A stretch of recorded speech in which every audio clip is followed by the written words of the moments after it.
જો મિત્રો, આજે આપણે પાણીપુરી બનાવવાના છીએ. તો સીણા આપણા બફાઈ ગયા છે અને બટેટા બાફવા મૂકવાના છે. જો સીણા પેલા બાફી લીધા હતા, સવારના પલાળી દીધા હતા આપણે. સીણામાં આપણે એક સપટી સોડા નાખીને અને બાફવા મૂકો ને સવારના પલાળ્યા હોય પછી, એટલે 2 સીટીએ સીણા હેઠા આવે. જો સીણા બતાવું તમને.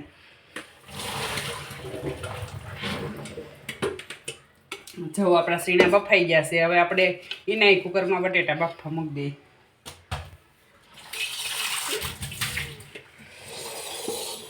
જો આપણે એટલા બટેટા લીધા છે. હવે આપણે મૂકી દઈએ બટેટા બાફવા. બટેટામાં એ પાણી થોડું નાખવાનું, એટલે એકદમ બટેટામાં પાણી ન સડે અને બટેટા બફાઈ જાય એકદમ. જેમ થોડું પાણી નાખીએ ને એમ એકદમ બટેટા બફાઈ જાય. જો એટલા બટેટામાં 1 ગ્લાસ જ પાણી નાખ્યું. કિલોમાં 2 બટેટા છે, બાકી બધા બાફવા મૂકી દીધા છે. ચાલો પછી આગળ મળીએ આપણે. જો મિત્રો, આપણે પાણીપુરીનું તીખું પાણી બનાવવાનું છે. ધાણા, ફુદીનો, મરચી, આદુ ત્રણેય બધી વસ્તુ લઈ લીધી છે અને તીખા અને જીરું આળું માળું શેકી નાખ્યું છે. એ પણ આપણે મસાલામાં નાખવાનું છે.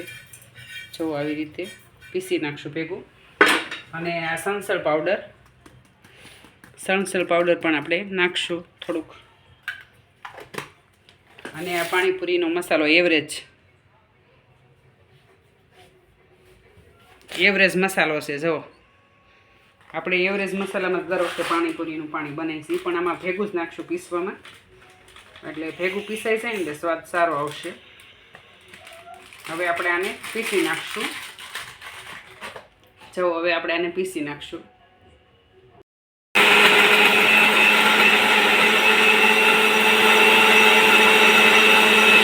થઈ ગયા છે. જુઓ, હવે આપણે આ 1 લીટર પાણી લીધું હતું, એમાં બધા મસાલા નાખી દેવાના છે.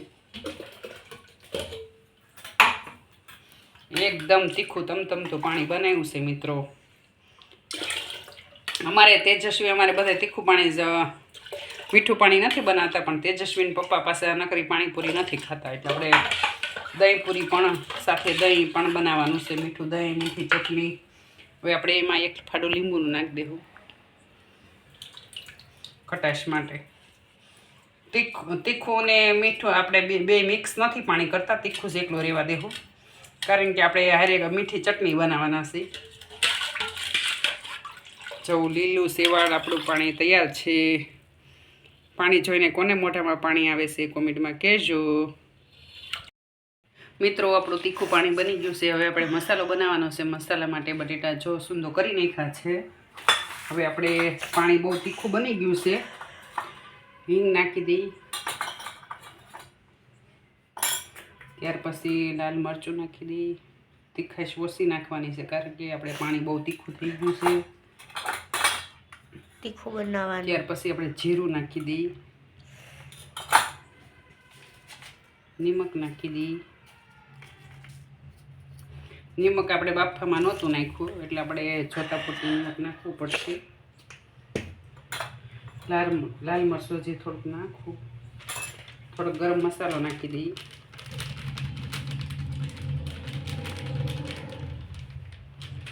અને ધાણા નાખી દઈએ. હવે આપણે મિક્સ કરી દઈએ બધો મસાલો. જવા આવી રીતે મેં તો મસાલો આવી જ રીતે બનાવી છે. ગરમ મસાલો પેલો આપણે પીળા કલરનો ગરમ મસાલો બનાવીને બટેટાનો સૂંદો, દેશમાં અમે એ પણ બનાવી છે, કારણ કે દેશમાં તો બહુ ઝાઝા બધા છે, એટલે અલગ અલગ બધા હાટું બનાવવાનું હોય. અમે સીણા પણ આમાં જ હું ભેળવી દઉં છું. થોડુંક આપણે પાણી પણ નાખશું, તીખું પાણી. તીખું પાણી હતું ને થોડુંક આપણે આમાં નાખશું. જુઓ મિત્રો, તમે કઈ રીતે બનાવો કોમેન્ટમાં કહેજો. પાણી એકદમ તીખું થઈ ગયું છે, એટલે આપણે મસાલામાં તીખાશ ઓછી નાખી છે. બટેટા નવા છે એટલે ચીકણા થઈ ગયા. સીણા થોડાક આમાં ફેરવી દેવું, એટલે પછી આપણે મસાલો ભરવાનો જ રહે. ખાલી કાંદા જ ઉપરથી નાખવાના રહે, બાકી ચણા અને બધો મસાલોમાં મિક્સ થઈ ગયો છે. તમે કઈ રીતે બનાવો છો કોમેન્ટમાં કહેજો. આ રીતે બનાવજો. પાણી મસાલો તમને જરૂરથી સારું લાગશે મિત્રો. જો મિત્રો આપણે સેવપુરી પણ બનાવવાની છે, એટલે દહીં લઈ લીધું છે, એમાં મોરસ નાખશું, કારણ કે દહીં પૂરીમાં મીઠું દહીં તો જોહે જ. દહીં આપણું મોડું એવું જ છે. જો એકદમ આમ ફેટી નાખશું. ઘરનું જમાવેલું છે મોળું દહીં. તેજસ્વીના પપ્પા નકરી પાણીપુરી નહીં ખાય, તો એની માટે તો અમારે દહીં પૂરી બનાવવી જ પડે. કોને દહીં પૂરી ભાવે છે કોમેન્ટમાં કહેજો. અમે તો જો આવી રીતે મીઠું દહીં બનાવીએ છીએ, લસ્સી. તમે કેવી રીતે બનાવો છો કોમેન્ટમાં કહેજો. સમસી હું ફેટીને તો સ્વાદ સારો રહે. આપણે કોઈ બ્લેન્ડર કે લસ્સીને ન મરાય, કે એટલા દહીંમાં જેવણી ન હાલે, એટલે સમસીથી ફેટી નાખી. જો મોરસ ગળાય ત્યાં સુધીમાં આપણું દહીં ફેટાઈ જાય અને લસ્સી સરસ બની જાય.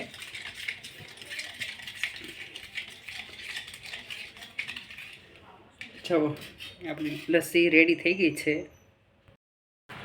જવો મિત્રો, હવે આપણે મીઠી ચટણી બનાવવાની છે. ખજૂર આંબલી બાફીને અને પીસી નાખ્યા છે. હવે આપણે ઉકાળવાની છે આ ચટણીને. જવો ગેસ ઉપર મૂકી દઈએ.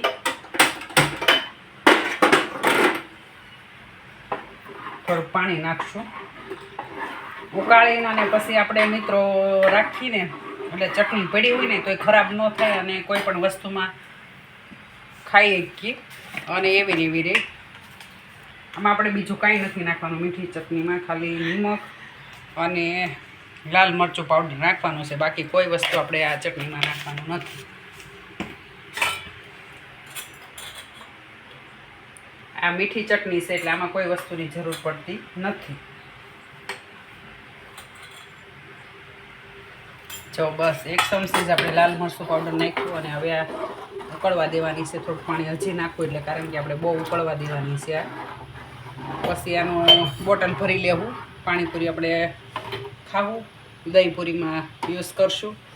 જેને મીઠું પાણી ખાવું એ આ પાણી મિક્સ કરશે, અને ત્યાર પછી વચ્ચે આપણે બોટલ ભરીને મૂકી દેવું. આ પાણી ખરાબ નહીં થાય. જો મિત્રો આપણી ચટણી, મીઠી ચટણી બની ગઈ છે, રેડી થઈ ગઈ છે. જો ઉકળી ગઈ છે. 20 મિનિટ ઉકળવા દીધી. આવી રીતે ઉકળવા દઈએ ને તો ચટણી સારી બને, અને આપણે વધે તો બોટલ ભરીને મૂકી દઈએ ને તો ખરાબ ન થાય. જવો મિત્રો આપણી પાણીપુરી રેડી થઈ ગઈ છે. બધા જમવા બેસી ગયા છે. જવો પોતપોતાની રીતે બધાએ પૂરી ભરીને જમે છે. તેજસ્વીએ તો ખાઈ લીધી હો. જો એકદમ તીખું તમતમતું ગ્રીન પાણી ને દહીં પૂરી. તેજસ્વીના પપ્પા જો દહીં પૂરી બનાવીને ખાય છે. એને તો દહીં પૂરી જ ભાવે છે. જો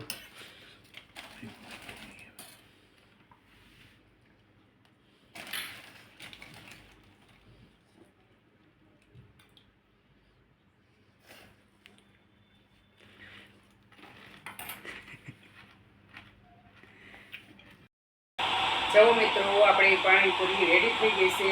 દહીં પૂરીને પાણીપુરી જો મસ્ત ગ્રીન પાણી, તીખું તમતમતું આ પાણીપુરીની ડીશ અને આ દહીં પૂરીની ડીશ.